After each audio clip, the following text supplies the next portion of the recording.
Bom, gente, boa tarde a todos. Gostaria de cumprimentar a mesa, que faço em nome da doutora Diana, que é da AGU, e que, de certa forma, juntamente aqui com a CGU, são os anfitriões desse momento aqui bastante importante e emblemático para nós, né? Eu estava ali sentada, lendo o guia, a partir do momento que eu recebi, né?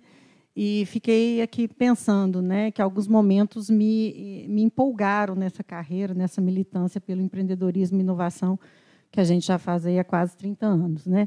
Só quem colocou um parque tecnológico em operação, um parque universitário, nos idos do anos 2000, sem um marco legal hoje, sabe do que eu estou falando. Só quem colocou uma empresa dentro de uma área universitária sem fazer licitação vai entender o nosso alívio quando veio a Lei 13.213 e depois o Decreto 9.283, e que a gente falou assim, graças a Deus não serei preso, né? Meu patrimônio não será comprometido, meu marido não vai largar de mim, esse tipo de coisa, né, gente? E, assim, na época, né, particularmente da nossa experiência, só foi possível a UFV por conta do nosso procurador da AGU naquela época, e desde essa época eu entendi a importância dos órgãos de controle, porque por mais que a gente tivesse insegurança, e de fato era uma seara muito nova, quando você tem esse apoio, quando você tem essa parceria, né, do órgão de controle, você consegue seguir adiante com coisas que não tínhamos dúvidas que eram necessárias fazer, porque se uma universidade federal não conseguir fazer a gestão do seu parque tecnológico por questões burocráticas e legais, tudo que nós estamos trabalhando perdeu o sentido de ser, né? Porque não existe inovação sem interação com as empresas. Não existe interação sem interação entre a universidade, as empresas e o papel do governo, seja na subvenção, seja na segurança jurídica, seja no marco legal. Então, a inovação ela é tradicionalmente uma questão público-privada, que é sempre uma seara complexa, né? E fora as questões ideológicas, né? Que sempre estão aí envolvidas e que ainda são muito felinas no ambiente que nós trabalhamos. Mas ali sentada, e eu vou fazer questão de ler, isso me emocionou. Dá licença, a gente tem que ler. Espera aí. Não se caracteriza como exercício de gerência ou administração de sociedade privada as atividades de mérito técnico, científico, exercidas pelo pesquisador sócio da pessoa jurídica constituída com a finalidade de desenvolver atividade empresarial relativa à inovação. Isso é disruptivo. Né? Isso é disruptivo. Vou bater palma. Olha, gente, vocês não têm noção da importância disso aqui. Né? Eu acho que só quem vive nas universidades, trabalha nos NITs, trabalha nos incubadores, trabalha nos parques, a gente trabalha o dia inteiro para prospectar projeto com potencial de virar empresa, né? Que é o nosso foco aqui, principalmente pensando na Protec, né? E você convence o pesquisador a empreender e, de repente, tudo na vida fala para ele, meu filho, não mexe com isso não, porque você vai ser preso. Né?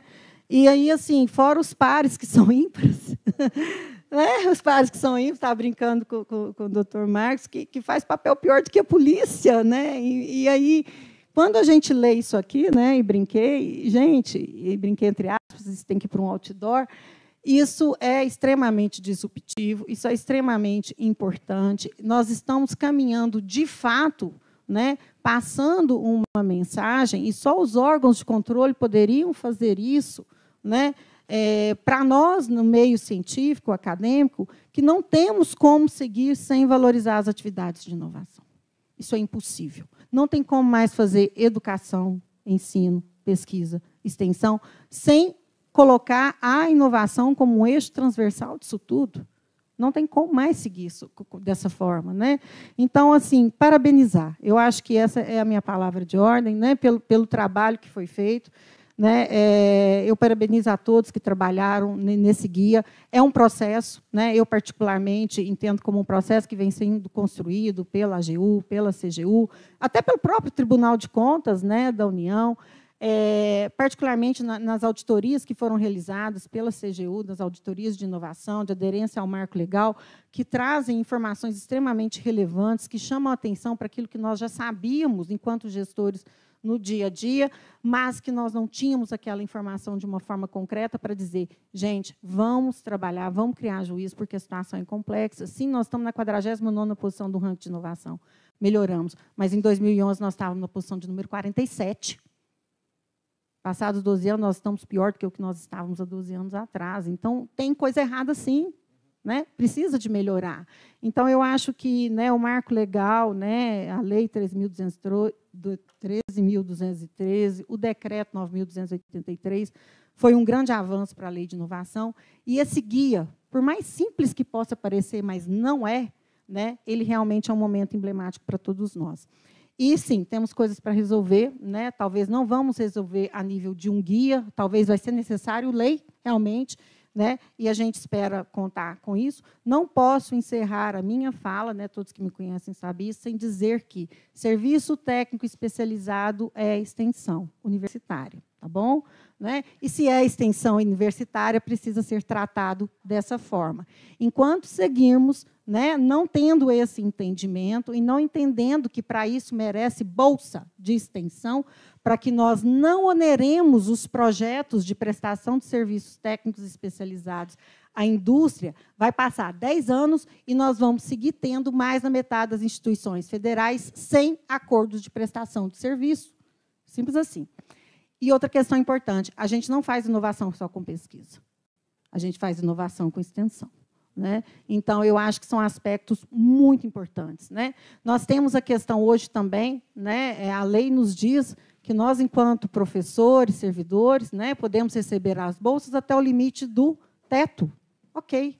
Né? Mas, infelizmente, tem muitas instituições regulamentando isso de tal forma, né, que o servidor, que o técnico não possa dobrar o salário. Eu vou trazer números práticos. Né? Um técnico administrativo hoje, né, ele entra na universidade ganhando R$4.000, R$5.000 bruto.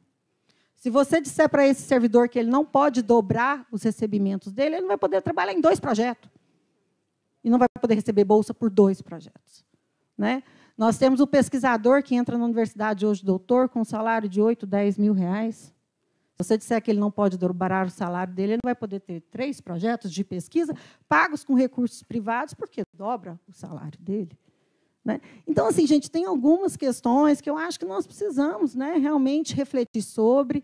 Né? Não é uma questão de que ninguém vai ficar rico com bolsas, mas são questões que estimulam aquilo que há de mais importante no ser humano, que é a valorização do seu trabalho. Né? Principalmente no público, onde, muitas vezes, nós somos nivelados de uma forma igual e injusta. Né? Então, quando você pode diferenciar isso, né, e essas são formas legítimas, são formas que nós podemos, sim, estimular, faz toda a diferença no processo de inovação. Então, sim, nós temos ainda coisas para resolver, mas eu diria, né, que hoje é um dia particularmente feliz, que nós temos que olhar as conquistas que foram aqui realizadas e parabenizar todos envolvidos nesse processo, porque eu tenho certeza que foi um trabalho a várias mãos. Né? E eu faço isso em nome do colega Dr. Marcos Rezende, que eu tive a grata satisfação de conhecer nesse processo. Eu fui auditada por ele, tá, gente? Então, assim... Quando você se torna parceiro do auditor, é porque o processo, né, ele não é bacana ser auditado, né, gente, por nenhum órgão de controle, mas a forma como foi feita, mas principalmente a finalidade em si, né, de nós entendermos que uma auditoria é um processo privilegiado de aprendizado, não é um acerto de contas, e está ali para justamente a gente chegar nesse momento e, de fato, inferir sobre as situações que precisam ser resolvidas. Né? Então, é isso. Muito obrigada. Contem conosco para continuarmos nesse trabalho.